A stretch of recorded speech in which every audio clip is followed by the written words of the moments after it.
Welcome to the Guitar Department. I'm your host, Joe Alton. On this episode, you see him sitting right here, we have Brian Herrin, live and in the flesh. He's going to talk about, all the things that we have to talk about. It's going to be an awesome show. Thank you for tuning in to the Guitar Department. We're back, and I'm sitting here with Brian Herrin. Brian, thank you so much for being here. Thanks for having me. Appreciate it. We have a lot to cover. And there's a lot of places that we could start, but I feel like we should start with the elephant in the room here. We almost lost you this last year, didn't we? Yes.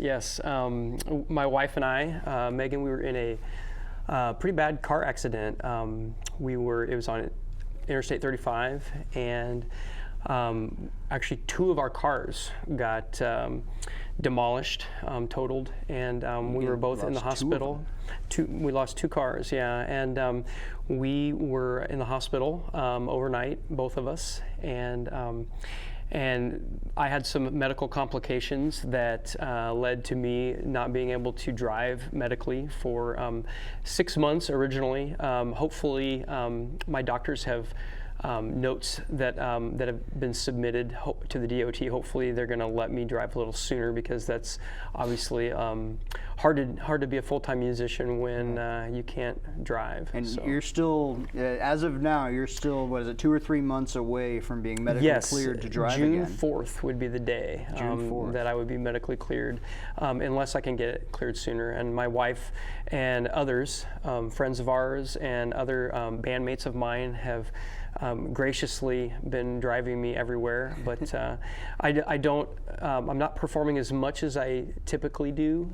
As I say, you are still out there performing some of the time. Still performing. I was back at it within 2 or 3 weeks, I think, after the accident. My wife wasn't very happy with me getting out that quickly, but I'm not the kind of guy that likes to sit around much, and so even though I was still sore and my voice worked, my fingers worked, and so I was able to get out and get back performing.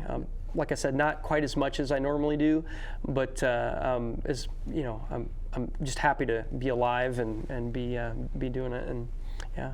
Do you find it physically taxing to go out and play? At first it was, especially like between songs. When I would reach up to tune the guitar, my left arm, it was difficult. But I was able to sort of power through it, and so yeah, we did find out how much the musical community and our friends and family that live around us and that live far away just love us and just poured out love and support.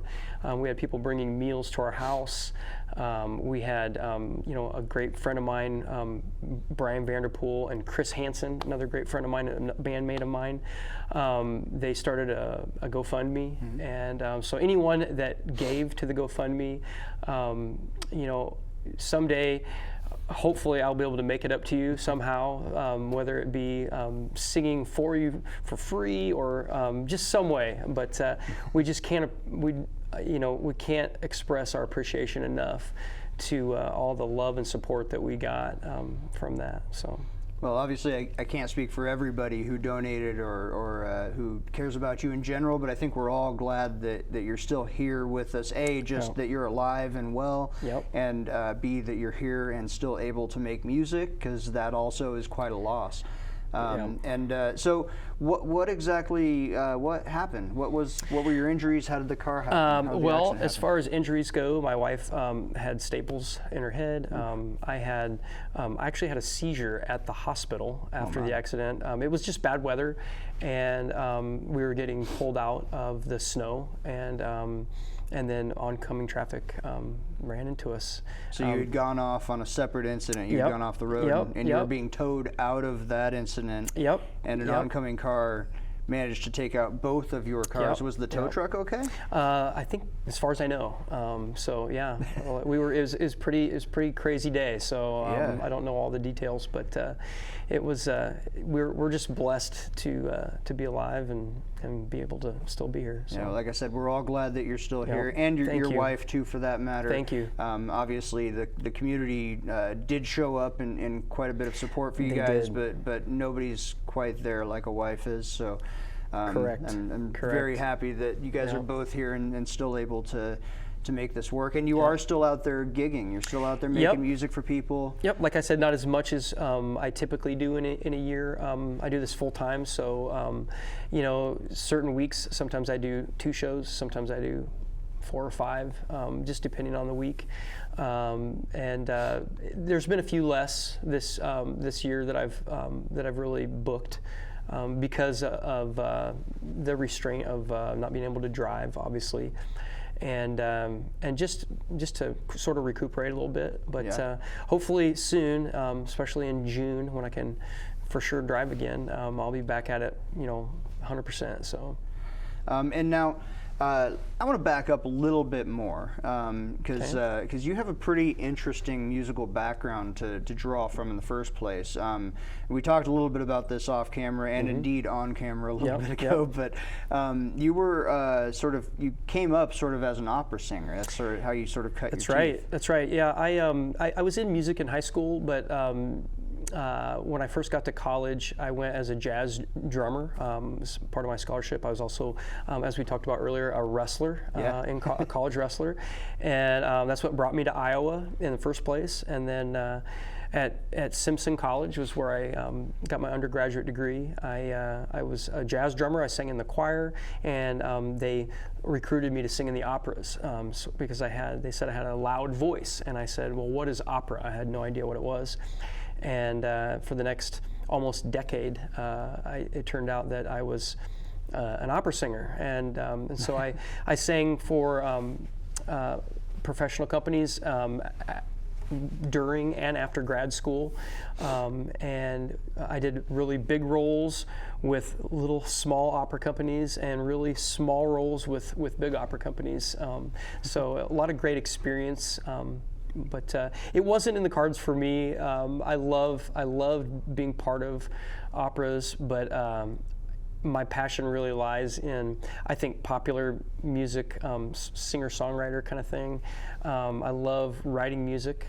My parents bought me a guitar when I was in high school, but I never played it because it hurt my fingers. I tell people that at my shows, and that it still hurts my fingers. This is true, by the way. It does hurt to play guitar. And but I've gotten used to it. But I was always wanted to just be a drummer, and then I was forced to learn the piano. So I had to. I played piano for a lot of years, and my first band, I played keys down in Tennessee. So 2005 was my last opera in Tennessee, and then I joined a rock band and played in that band for about 4 years. And then it's sort of, I don't want to say fizzled out, but one of my bandmates went on to go teach at Yale, and then another bandmate went to play full-time in Nashville and tour with an up-and-coming singer.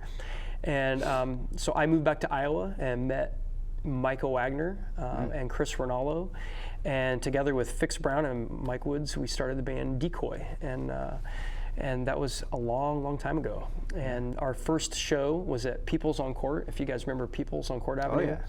Oh, yeah. We practiced for, I think, several months, and the first show was mostly originals. It was all of our songs that Chris Rinaldo had written, some songs that I had written, and we didn't know what was going to happen, but 400 and some people showed up, and it was a great show, and we just we rode that wave as long as we could. And actually, Decoy is still playing. I was going to say, Decoy is still around. Decoy's still around. It's minus, Fix Brown is not in it, I'm not in it anymore, but it still has Chris Rinaldo, Micah Wagner, Mike Woods.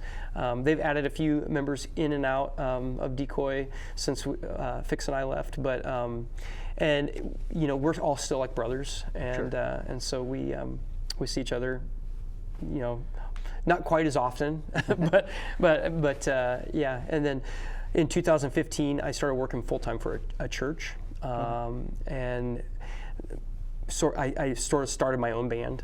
So it's the Brian Herrin Band is what you can call it. So I'll play any given week, or any given month. I'll play several solo shows, some duo shows with good buddy of mine, Brian Schwager. Right.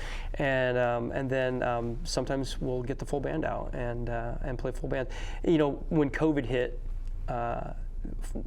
less and less full band shows for me anyway, because I play with these awesome musicians that are busy, and they all have other projects going on, and then venues stopped paying as much for full bands, and so I had to sort of learn how to do a lot of shows on my own, and so that's when I started using a looper pedal. Right.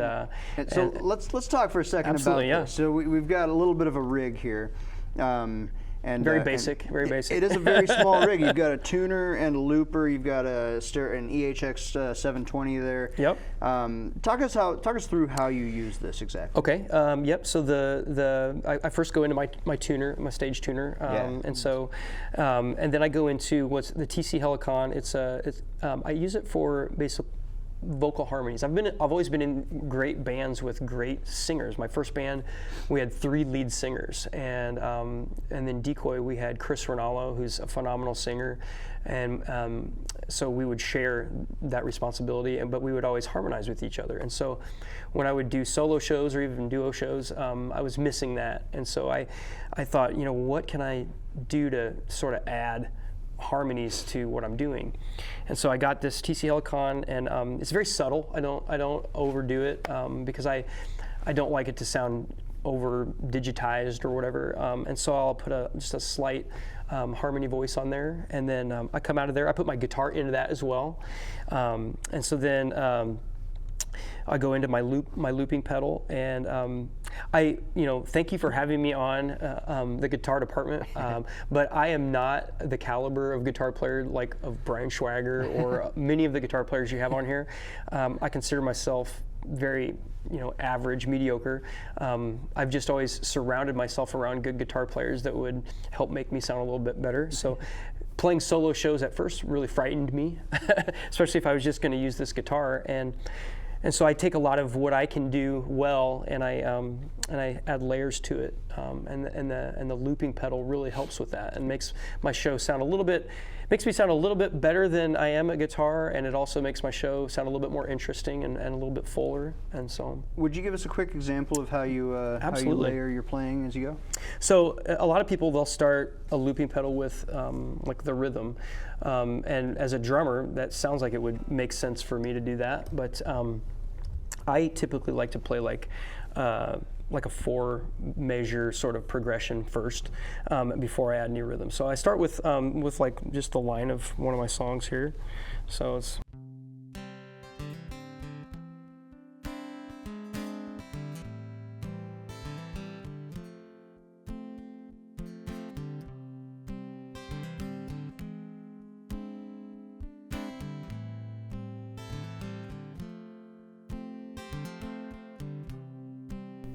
So you've got that basic chord progression, and then if you want to add a little bit, I go up like 5 half steps, and then I play a little filler sound here.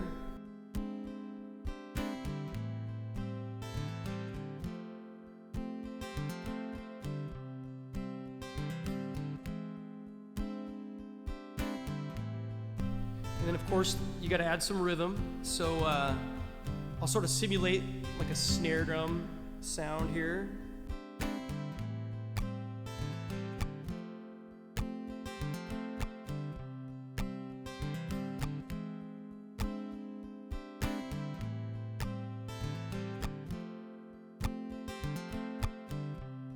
And then of course you got to add like a kick drum feel. I like to do everything.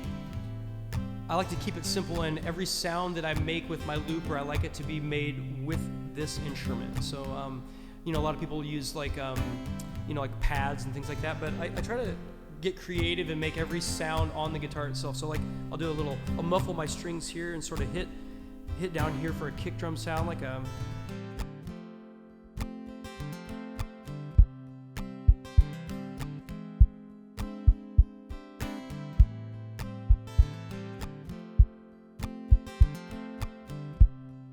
And then of course, then you could add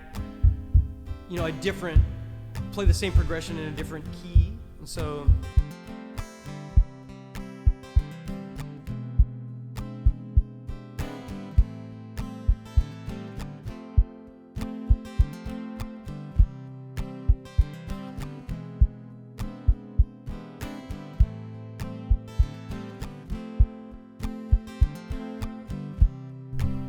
then, so that's basically what I do with the guitar. And then, Will you give us an example of the vocal harmony? Yeah, absolutely, absolutely.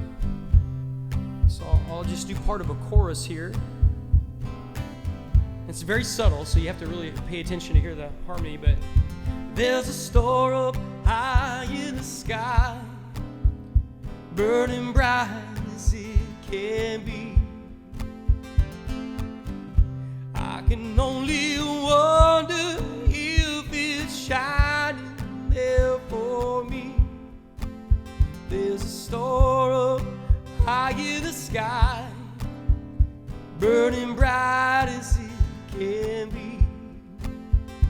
And it shines just like your eyes. I only wish I could see those eyes shining on me, shining on me, shining on. Sort of a little snippet of that one. All right. Well, it doesn't seem like you've lost a step at all. Well, thank you. I would love to hear more of this in action. Would you stick around and play a couple more songs for us? Absolutely. Thanks for having me again. Yeah, thank you so much for being here. Thank and you. again, just on behalf of the community, thank you for everything you've done, everything you're going to keep doing, and for just being okay. We're all glad to see you here. I'm glad to be here. Thank you. Thank you. Brian Herrin, everybody.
Confusion sits in me, stealing all my thoughts.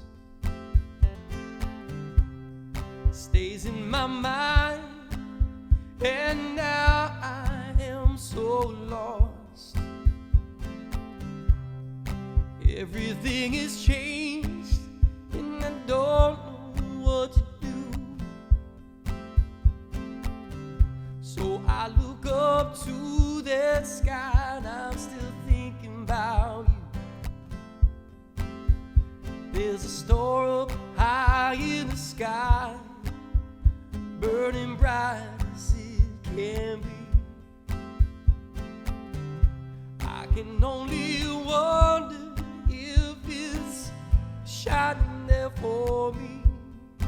Oh, there's a star up high in the sky, burning bright as it can be. It shines just like your eyes. I only wish I could see those eyes shining on me.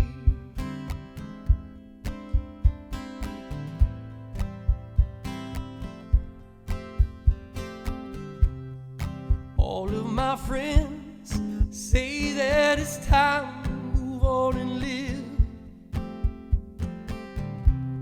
They say that it's something I gotta do, that I'm giving all I can give. So I look up to that sky, and I'm still thinking about you. Finding that star, I say a prayer, and I say this prayer for you. Oh, there's a star up high in the sky, burning bright as it can be.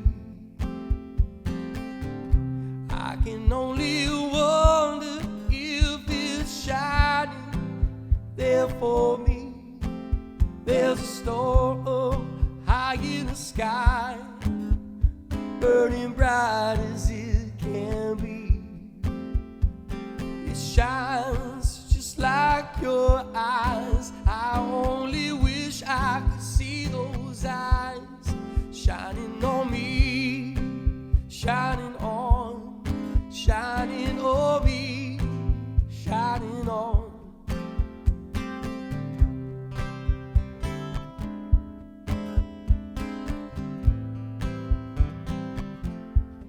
Oh, there's a star high in the sky, burning bright as it can be. And it shines just like your eyes. I only wish I could see those eyes shining on me, shining on, shining on me, shining on.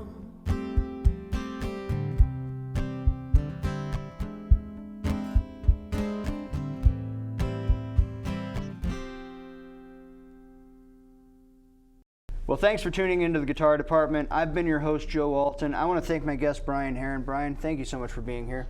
Thank you again for having me. Appreciate it. We did this interview twice, and we failed both times to plug Golden Bear Records. So I just want to give you the chance right now to tell people where they should go to get the music recorded. I think I mentioned earlier that a good friend of mine, Brian Vanderpool, really helped with our GoFundMe, and I just wanted to really tell people out there, if you're a musician looking to record, there's so many great options in Iowa. I can't say enough great things about all the places, but if you haven't checked them out, check out Brian Vanderpool and Golden Bear Records, because that's where I'm recording my current album right now, and it's been a long process because of me, not because of him, because I'm a busy guy, obviously, and I have hiccups in the road sometimes, and but check out Golden Bear Records, because it's a special place for sure. Yeah, he is. He's one of the best producers here in town, and he's just the nicest guy you'll ever meet. He's a gem to work with. Also, since we're here, tell the audience how they can find where you're playing, where they can find your recordings, all of this. Awesome. So I'm not sure when this is going to air, but so you just always check out brianherrin.com. So www.brianherrin.com, and you can find me there. You can find me on social media at Brian Herrin Music, and that's the best place to find me. So. All right, so be sure to check out everywhere you can find Brian Herrin's music, streaming all over the place. Also, anywhere you stream music, just under my name for sure. And I also want to thank Riemann Music for offering up some of the equipment that we use on this show. I want to thank our producer, Jackson Miller. Normally we've got Matthew on camera, but today he is absent, so thank you to our camera pole that we have working instead. I wanted to make sure that you check us out on Facebook at facebook.com/The Guitar Department, and our Instagram page at guitar_department. And with that, would you play us out with another song? Absolutely. All right, thank you so much. Thank you. Brian Herrin, everybody.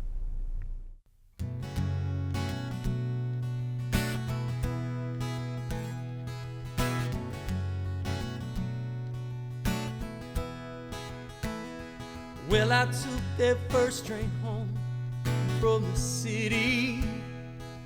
Wasn't worried about the cost. Couldn't wait to get back home to you. I was tired of feeling so lost.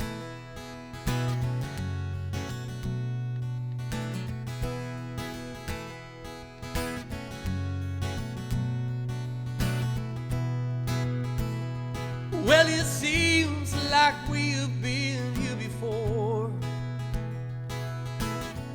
searching for something that resembles a door that would open up and shine, so I can clearly see that I finally believe that you believe in me. Oh, I I'm coming home to you. Oh, I'm coming home to you.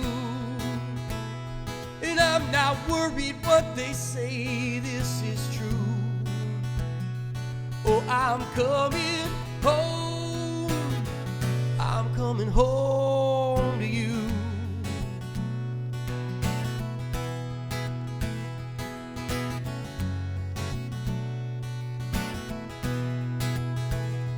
When I saw you through that stained glass window,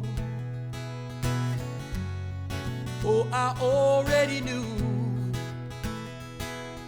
that this time it would all be different. That this is my promise to you, that if you give me one more chance, I will make you see that I finally believe that you believe in me. Open up your heart and just let me in, and I'll never walk away